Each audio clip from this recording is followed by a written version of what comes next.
Welcome to CoPilot 411. We're here today to talk about the Vivitar products, the Skyflow and the Skyhawk. We've actually done an in-depth review on each one of these quadcopters that if you need to know more details about it, you can go back and check those individual reviews out.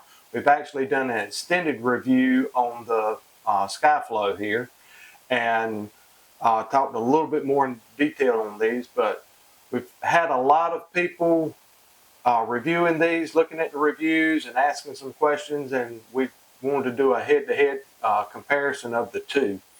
So we are going to start talking about these, but like I say, if you need to know more about it, we'll put a link below. We'll put a little link on the video here as well.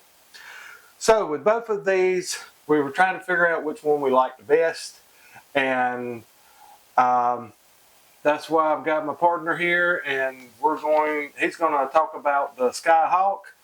I'm going to talk about the Skyflow and see what we come up with. So, out of both of these, which one's your favorite? Well, I like the looks of the Skyflow, but I like some of the better attributes of the Skyhawk. But if we could put them together, I think we'd have a pretty good beginner drone. Yeah, if we could make the two together. They both have some good qualities and some bad qualities. They're both beginner drones. They are older drones. They're better drones out there, but they're not horrible, especially at the price range that they're at now. Me personally, going to the remotes first. The remote on the Skyflow it's just a cheaper feeling remote. The build quality is not as good as the Skyhawks. Yeah, the Skyhawk does feel better. It just feels more substantial in the hand, and they both got the little handles, and we like the handles because it gives you more control when you're utilizing your phone on your remote. Now the Skyflow, the remote is chargeable. You can plug that in with a micro USB cord, and you can actually charge the remote. And the Skyhawk, you've got to put 3 AAA batteries in it, so there's no ability to recharge while they're in there. The other thing that I'm not a big fan of with the Skyflow is the phone holder is a separate piece that has to click into the top to hold your phone. The Skyhawk has built-in. Close it, open it, and you can put your phone right there.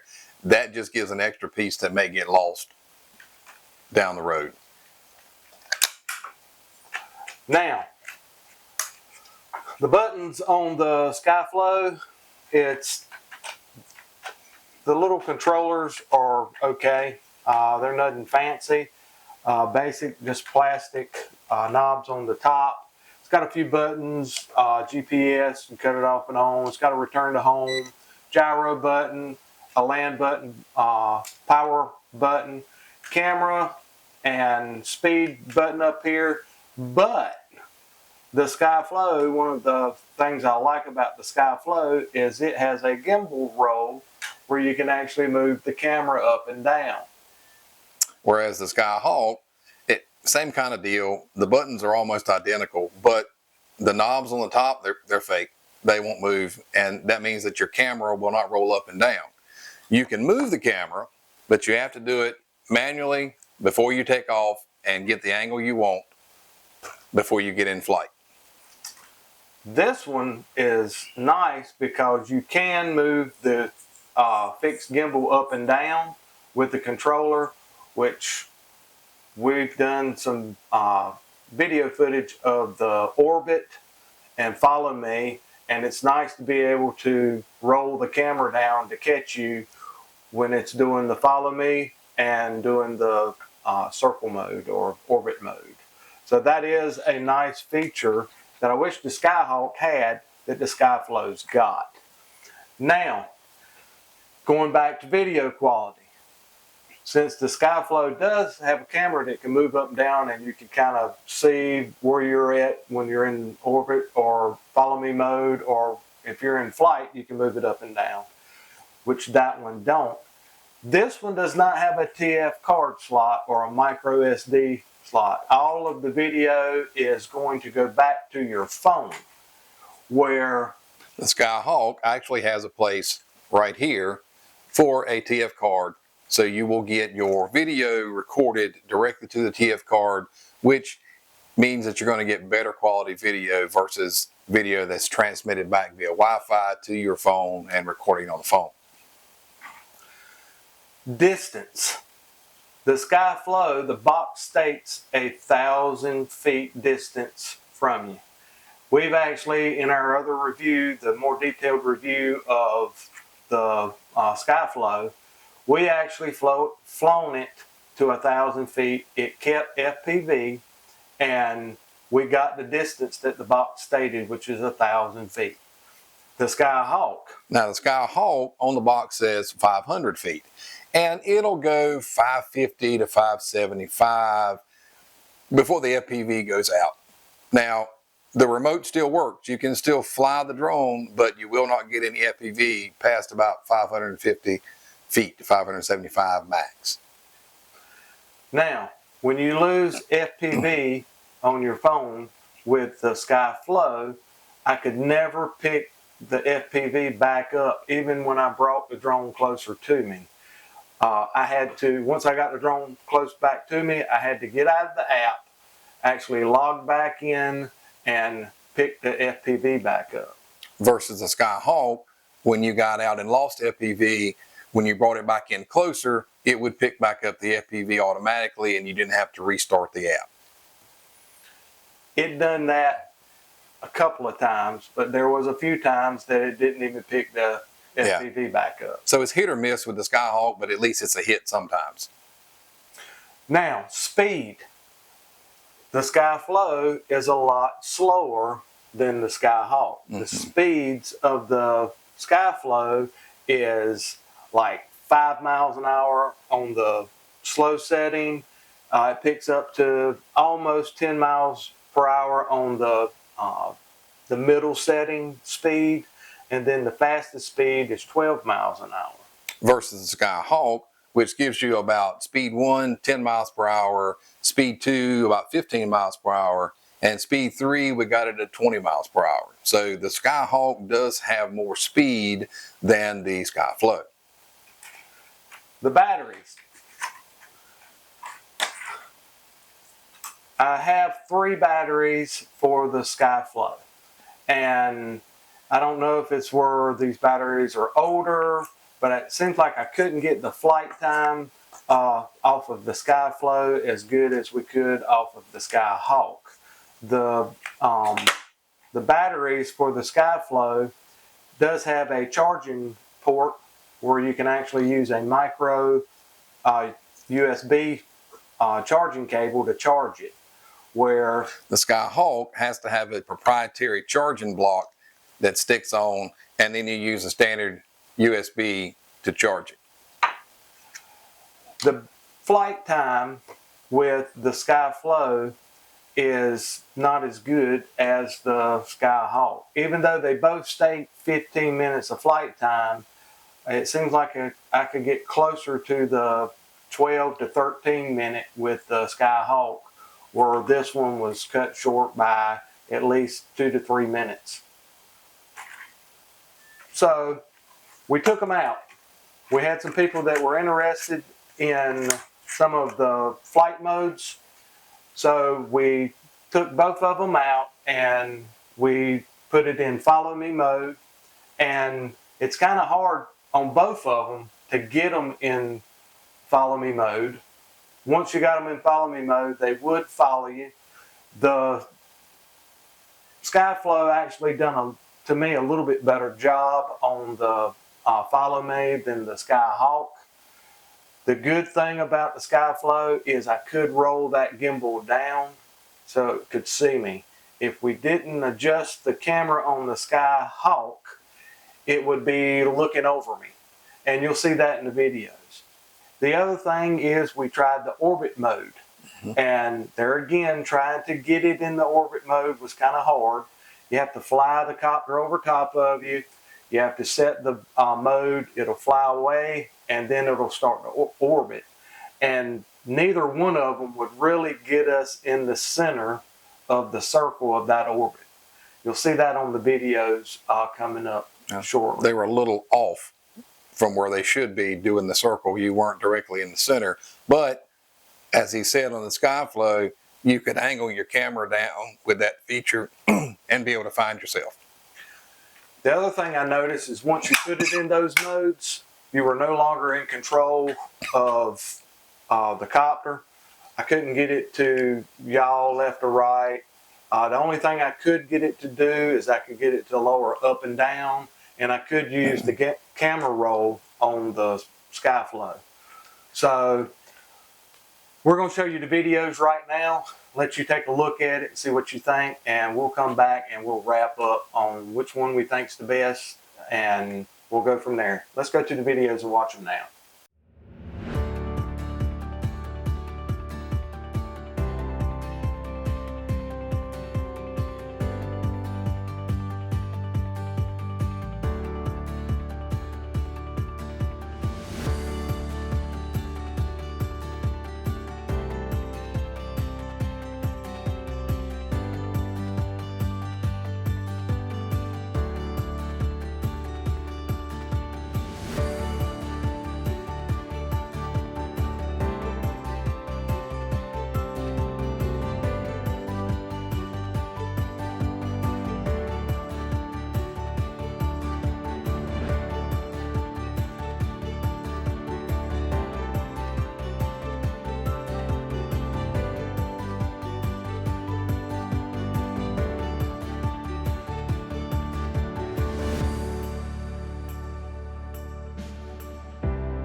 Welcome back.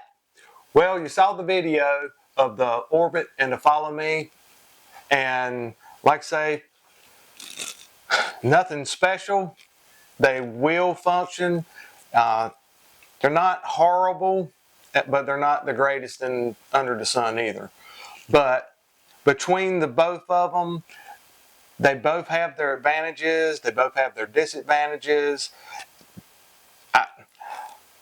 I lean a little towards the Skyflow because I like flying out a little farther. But like I say, that's a preference. If you're going to keep it close, then the Skyhawk's fine. It's basically going to be up to you on what you want, what you're going to be using the drone for. So comment below. Tell us which one you think you like the best. And if you have either one of these drones or both of these drones, share your comments with us and let us know what works good for you. Give us some input because we're not professionals at it. This is something we do for fun, and you might be able to help us out as well. No, I was going to say, like we said in the beginning, we did in-depth reviews on each of these individually. Matter of fact, an extended review on this one, so there's 2 out there.